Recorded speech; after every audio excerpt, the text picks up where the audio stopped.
Hello, this is Sith Life Philosophy, and I'm your host, Darth Rabyd.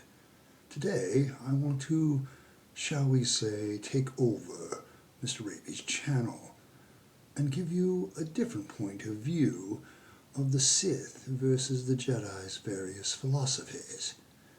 I am a Sith. I am Darth Rabyd.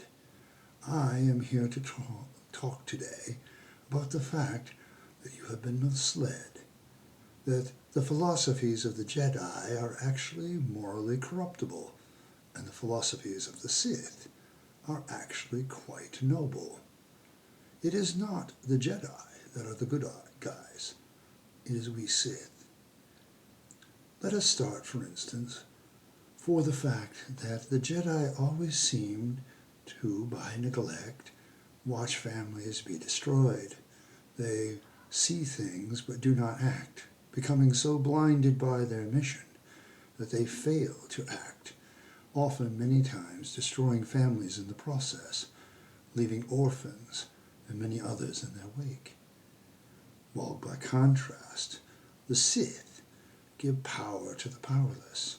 We do not limit the scope of what the Force can be used for, and thus we can give power to anyone, to the powerless, to let them rise above their circumstances. We actually seek to use the Force in as many ways as possible, while the Jedi seek to limit it, focus it in areas that, shall we say, are less than desirable by most people. The Jedi have this, shall we say, rebuke of emotions, and that makes them actually quite cold. We, the Sith, embrace emotions, but the Jedi reject emotion. And this is why they often, in their judgments, lack any kind of empathy or any kind of framework of what would be considered justice. By contrast, the Sith respect one's individuality and respect one's rights. It seems strange that a person finds more freedom in what is so-called claimed to be evil. I'm afraid that this has been a misrepresentation. The Sith are the ones that proclaim individuality. They are the ones that promote your freedom. Embrace your emotions. Embrace your power. We preach freedom and the ability to use it. The fact is, the Jedi are actually willing to manipulate others as well. They will use their famous Jedi mind trick to literally change the mind of a person against them. This is very manipulative of one's mind. It's interesting how everybody thinks it's a nice little trick, but have you ever considered the moral ramifications of the Jedi mind trick? That somebody could be literally ripped off of their stuff and things, and the person would just cooperate with them, just giving whatever the Jedi need away to them, without any recompense. How is this good or noble? How is it right to manipulate the minds of others? And then, of course, there's our Sith. Not only do we embrace your individuality, we seek to sustain it. The Jedi would deny the power of the Force, for instance, to sustain and rebuild and regenerate life. It can allow a person to live longer and with more power. And yet the Jedi deny people these things, and often at the expense of others. I mean, we've already talked about how they go against families, but think about it. This is literally taking children for training away from their families so they have no attachment. How good is an institution that has to steal away children away from their families? What do the Jedi really mean when they say that their power is only used for defense? How many times during the Clone Wars and other wars did the Jedi engage in aggressive action trying to destroy the enemies of the Republic? And as it turns out, the Republic was really ran by one of us. It seems that they're easily misled and easily misguided. It is you to decide whether or not this is a good thing or a bad thing, I suppose. But in the end, it's their religious devotion to a religion that allows them to justify attacking others, even though they say they only use the Force for defense. We Sith also are similar in number. There is only a master and apprentice relationships, and we are very few. It is thus easy to keep all of us accountable for our actions. But how many Jedi slip through the realms of justice because there are so many of them? How many of those Jedi go forward and do all kinds of despicable things, and yet are never held accountable? Whereas we Sith, we know who did our evil deeds, and we can hold them accountable for their actions. And we keep a very tight authority structure that keeps people under our thumb. Whereas you watch the Jedi do whatever they seem to see fit to do, and often with grave consequences. The Jedi are, shall we say, lastly, not a place of justice.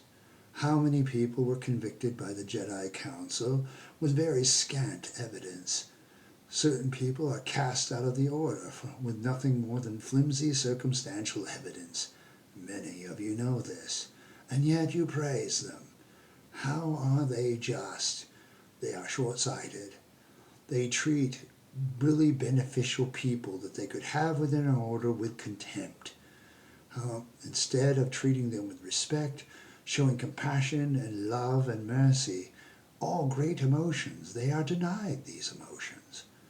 We, on the other hand, the Sith, embrace all strong emotions and allow us to give us strength. And the fact of the matter is, we're simply the most honest of them. We tell you that the dark side has power, and that it has power to make you great. And that is the honest truth. Whereas the Jedi will literally tell you, well, what we said was true from a certain point of view. Do you really think the Jedi are still so good and the Sith so evil? Perhaps things are much grayer than you think. I want to thank you for watching the video today. I wanted to have a little fun on May the 4th. May the 4th be with you. My own little history with Star Wars and examining this question of the Jedi versus the Sith has gone a long way, and I really see both sides as kind of different shades of gray rather than evil versus good anymore. There's definitely some shady stuff the Jedi orders, and there's definitely actually some noble things that the Sith are trying to accomplish, even if they feel the ends justify the means. My point today, though, is to understand that never to engage any group automatically assuming that they're the good guys or the bad guys. I think that's a very naive philosophical notion. What is good and what is evil is not necessarily dependent on one's point of view, but what is the truth of the situation. What is this thing called truth? And sometimes things are absolute, and the idea that sometimes truth isn't absolute is a little bit shady too. Both sides seem to be polar opposites, when really there should be an embracing of both philosophical forms. My own history with Star Wars actually goes back to the original movie way back in 1977. I remember standing in line with my uncle to see Star Wars A New Hope for the very first time. And from that moment, I was 8 years old, 9 years old. I've been hooked. I've loved it.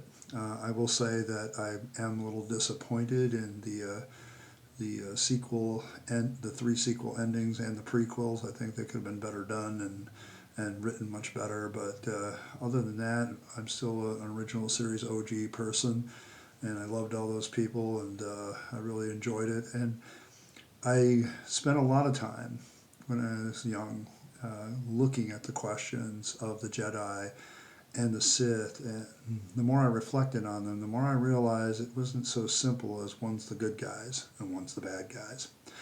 I want to thank you for stopping by. I hope you had a little fun with me today, and I appreciate everybody subscribing and coming onto the channel. I appreciate that very much. I love doing some of this stuff, and luckily for me, I have a costume that does like several multiple duties for me. And this is part of it. So thank you once again. This has been Ed Rabyd, your host, or Darth Rabyd, depending on your point of view. And this has been Simple Life Philosophy, or Sith Life Philosophy today. Thank you for stopping by. Be sure you like, share, subscribe, comment below, and make sure you hit that notification bell. I appreciate everybody stopping by. Have a great day, and may the 4th be with you.